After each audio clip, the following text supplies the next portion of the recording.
11월 11일 오늘이 무슨 날인가요? 예? 빼빼로데이 또. 예? 빼빼로데이는 아마 한 20년쯤 전 저 부산에서 어떤 여중생들이 요것처럼 날씬하게 잘 커라 이렇게 서로 격려하는 뜻으로 막대 과자를 서로 주고받았는데 제과 기업에서 잘 이용해서 아주 선풍을 일으켰죠. 요즘 잘 안 팔린다고 그러는데 이거는 이제 상업적인 홍보 수단에 많이 끌려간 거고 오늘이 농업인의 날입니다. 한자로 11 합하면 흑토자가 되고 또 11 합하면 흑토자, 그래서 토월 토일 해서 농업인의 날을 한자를 모르는 젊은 아이들이 많으니까 이제 가래떡데이 이렇게 편하게 부르기도 하지요. 또 하나 있어요. 지체장애인의 날입니다.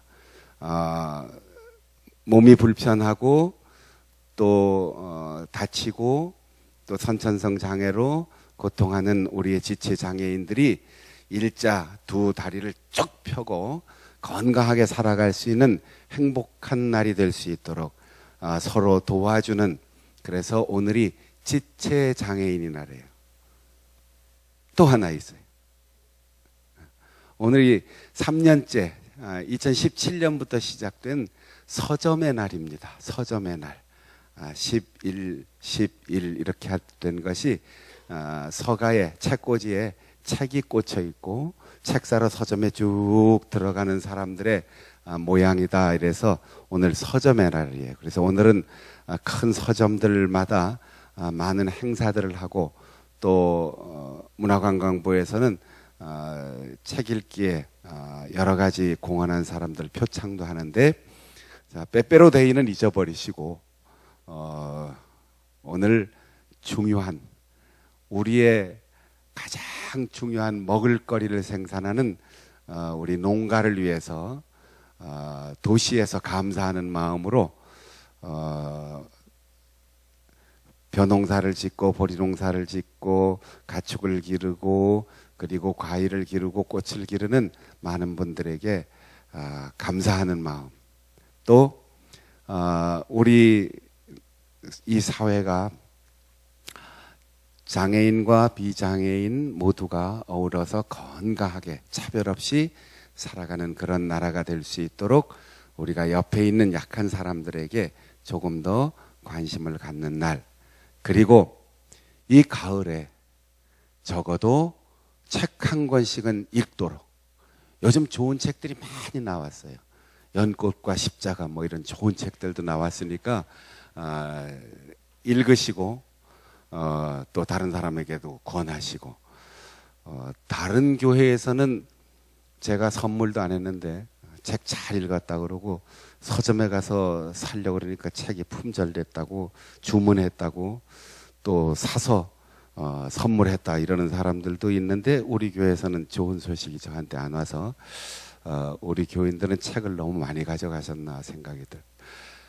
이 가을에 우리가 11월 11일 여기를 기점으로 앞뒤로 한 주간이 이제 서점의 주간인데, 여러분들이 조금 시간 내서 서점에 가서 마음의 양식을, 물론 이렇게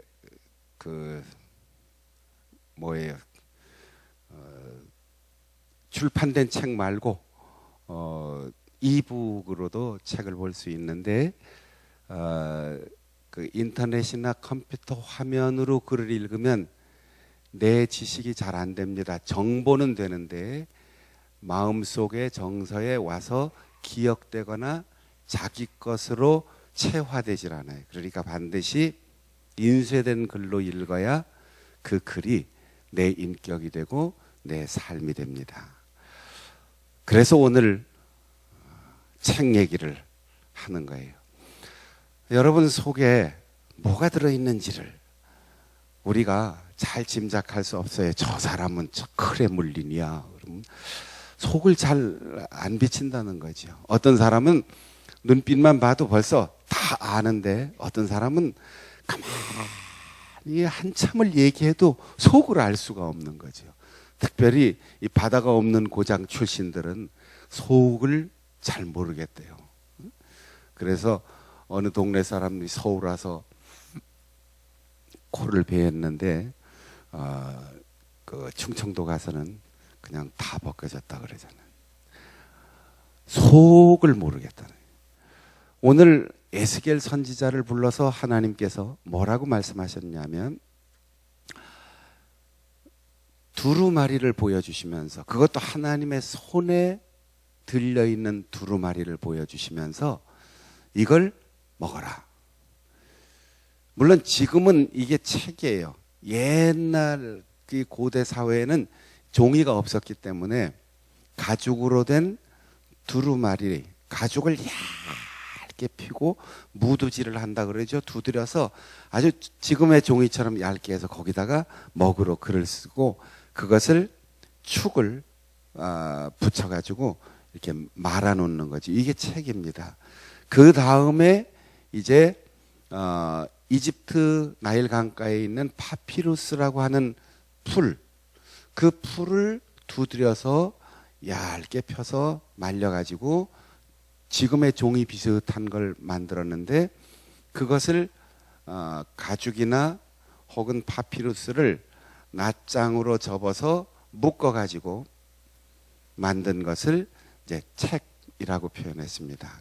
영어로 코덱스라고 하는데 두루마리 스크롤이라고 하고 코덱스라고 하고, 그 다음에 이제 중국에서 처음 종이를 생산했어요. 낙양이라고 하는 곳에 큰 제지 공장이 있었는데, 만일 누가 글을 써가지고 그 글이 요즘으로 말하면 히트 쳐갖고 베스트셀러가 됐다, 그래서 밀리언셀러가 됐다 이러면 종이값이 올라가는 거죠. 그래서 좋은 책이 나오면 낙양의 지가를 올린다, 이런 말을 썼어요. 낙양의 종이값이 올라간다. 이 중국의 종이가 당나라 시절에 서역과 중국이 전쟁을 하면서 지금의 우즈베키스탄, 타지키스탄 지역에 있는 그 서아시아 서역 지역과 중국의 안록산의 난을 정복한 고구려 출신의 장군이 있는데, 그 장군 이름이 고선지 장군이에요. 이 고선지 장군이 서역과의 전쟁에서 승리해서 탈라스 전쟁이라고 하는 세계전 역사에 남는 전쟁이 일어났는데, 그때 그 전쟁 후에 철수하면서 중국의 군인들이 그쪽에 남았어요. 그 속에 제지 기술자들이 있어서 서역으로, 유럽으로 종이를 만드는 기술이 전파됐죠.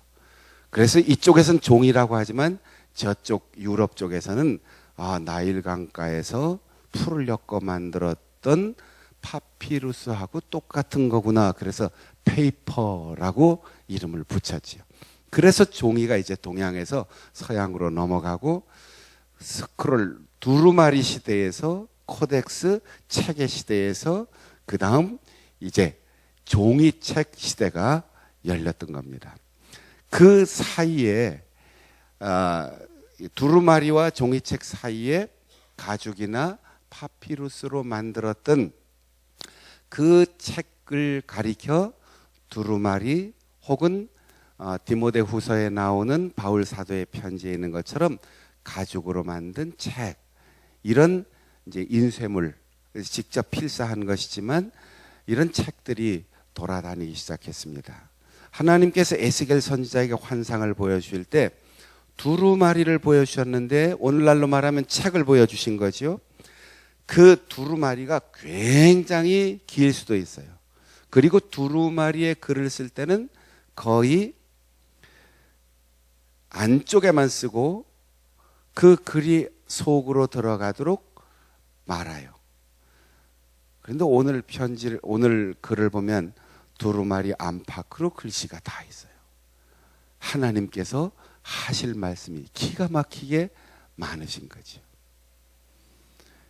여러분 교도소에 갇혀 있는 분들이 가족들에게 편지할 때 조그만 엽서 한 장을 받는다든지, 또 군대에 가서 면회를 기다리는 우리 청년들이 집에 편지할 때 A4 용지 하나만 써라 그러면 그냥 앞뒤로 빽빽하게 쓰거든요.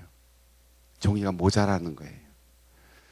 하나님께서 하시고 싶은 말들이 얼마나 많은지, 그래서 에스겔 선지자가 그 글의 내용을 쫙 한눈에 봤더니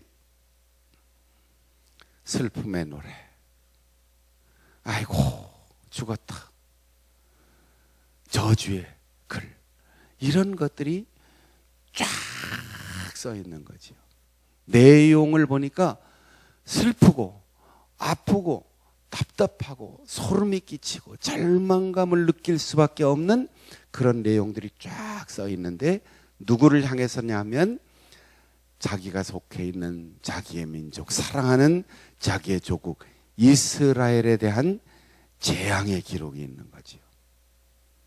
그러면서 하나님께서는 에스겔 선지자에게 너는 이 패역한 세대를 본받지 말고 그들과 달리 이 두루마리를 먹어라.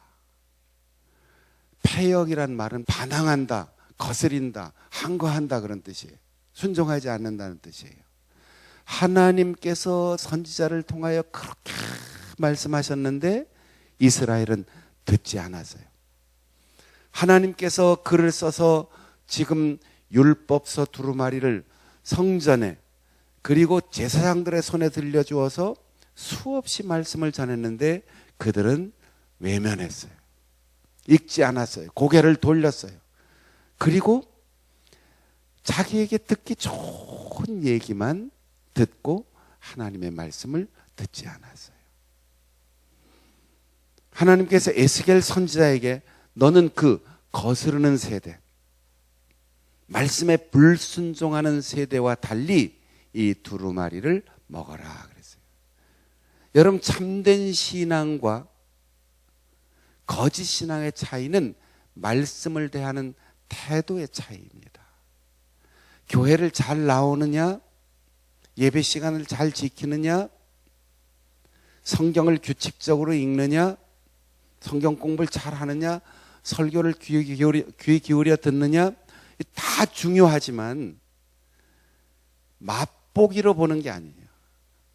혀만 살짝 댔다가 맛이 괜찮네 그리고 돌아서는 게 아니에요. 그거를 내 입에 넣어서 먹으라는 거예요. 더군다나 내 배에, 내 창자에 채우라. 여러분, 순대집에 가서 순대를 먹는데 순대는 속에 뭐가 들었죠? 네? 당면이 들었죠? 네. 그건 가짜 순대예요. 당면이 들은 순대는 요즘 싸게 만드느라고 한 거지, 다 순대 속에는 원래 찹쌀과 선지와 그리고 나물이 잘 버무려져서 들어가야 그게 진짜 순대예요. 그걸 그냥 피순대 이렇게 말하는데, 순대 속에 잡채 들은 거는 진짜 순대가 아니란 말이에요. 그냥 싸게 사람들 입맛만 즐겁게 하려고 만든 모조품이에요. 우리의 속에 이 심장과 이 두뇌와 이 정서 속에 뭐가 꽉 차 있는지를 여러분 기억해야 돼요. 말씀 비슷한 게 아니고, 성경 비슷한 게 아니고, 설교 비슷한 거 아니고, 하나님이 우리에게 주시는 말씀, 그것이 처음에는 쓴 나물이든 딱딱한 쌀알이든 아니면 붉게 흐르는 피든 그것이 잘 조화돼서 익으면 그것이 1급 순대가 되듯이 우리의 순대를 뭘로 채우느냐. 여러분, 우리의 뱃속에 들어가면 다 배설됩니다. 하나님이 그 배설될 재료를 우리에게 주는 게 아니에요. 아무리 어머니가 쓴 나물, 질긴 나무를 먹어도 아무리 딱딱한 것을 먹고 아무리 단 것을 먹고 아무리 매운 것을 먹고 다양한 것을 먹어도 내 뱃속에 좋은 것을 채워서 잘 소화시키면 우리의 아기에게 저주로 공급할 때는 뭐가 공급되는 거예요? 색깔도 다르고 성분도 다르고 맛도 다른 아기에게 가장 맞는 젖이 나오게 돼 있어요. 나물 먹었다고 나물이 나오는 게 아니에요. 고기 먹었다고 고기가 가는 게 아니죠. 에스겔 선지자의 사명은 이스라엘 백성들의 죄를 책망하고 심판을 선포하는 것, 거기에 그치는 것이 아니고 하나님이 이렇게 재앙을 내리실 수 있다, 하나님이 이렇게 슬퍼하신다, 하나님이 너희들을 이렇게 분노하신다, 그러니 그걸 내가 먹고 내가 소화시켜서 너희에게 가장 좋은 것을 주고 싶다. 하나님은 그 일을 위하여 나를 부르셨구나. 환상 중에 이걸 깨닫는 거예요. 제가 전에 있던 교회에서 처음 나온 새신자가 많이 아프다고 해서 제가 신방을 갔어요. 그 신방 가서 이제 힘내시라고 기도해주고, 오늘 새벽 기도 끝나고 뭐 신방하고 새벽부터 뭐 이런 제가 목회하는 얘기를 했더니 그분이, 목사님 새벽에도 신방하세요? 새벽에도 예배 드리세요? 모르셨어요? 낮에 신자들 집에도 다니세요? 자기는 목사가 참 좋겠다, 목사 할 일 없어 좋겠다, 일주일에 1시간 그냥 연설만 하고 그리고 월급 받고 생활하니까 얼마나 좋아, 자기는 그랬다는 거예요. 여러분, 꿀 한 방울 나오기 위해서 벌이 수천 번, 수천 송이의 꽃의 꿀을 눈에 보이지 않을 만큼 모아서 꿀이 되는 거죠. 저는 말씀을 읽고 소화시키고 여러분에게 전하기 위해서 여기서는 20분 설교하지만 입이 부르트도록 속이 다 타도록 말씀을 깊이 연구하기 위해서 애를 씁니다. 어떨 때는 성경을 읽고 설교 준비하다가 단어 하나에 딱 걸려서 그것 때문에 몇 시간씩 걸릴 때가 있어요. 사전을 보고 검색하고 다른 사람들은 어떻게 설교했는지를 보고, 그러다 보면 어떨 때 예배 시간 임박해서도 그 말씀에 사로잡혀가지고 화닥닥 놀라서 나올 때가 있어요. 우리의 사명은 하나님의 말씀으로 나를 채우는 거예요. 설교자의 사명은 하나님의 말씀을 바르게 잘 전하는 거예요. 이것이 우리 속에 차지 않으면 허전하고, 다른 것이 차면 병들고. 11월 11일 하나님의 말씀의 책으로 나를 채운다. 내 속에 그 애곡하는 것, 애가, 저주의 말, 재앙 이런 것들이 들어가는데 입에 딱 대니까 처음에 그 입 벌리고 싶겠어요? 하나님께서 이스라엘 백성들을 다 쓸어버리겠다고 하는 그 진노의 말씀이 써 있는데 먹고 싶겠어요? 그런데 입에 딱 대니까 꿀처럼 착 달라붙으면서 그렇게 맛있다. 동족들이 멸망하는 게 즐거워서일까요? 아니죠. 그걸 내가 먹어서 내가 소화시켜서 내 가족, 우리 일가 친척, 우리 민족은 그 재앙이 해당되지 않도록 구원받으라고 내가 전해야지. 이 생각 때문에 그 비극적인 내용이 꿀처럼 달게 들어가는 거예요. 사랑하는 여러분, 하나님의 말씀이 수면제처럼, 하나님의 말씀인 성경이 편한 베개처럼 그렇게 여겨지지 않도록 그 말씀이 매일 매순간 꿀처럼 내 입에 붙어서 그 말씀이 내 살이 되고 내 피가 되고 그것이 가장 유용한 젖이 되어 우리와 만나는 모든 사람들에게 가장 좋은 것을 전해줄 수 있는 우리 성도들이 되시기를 바랍니다. 아멘.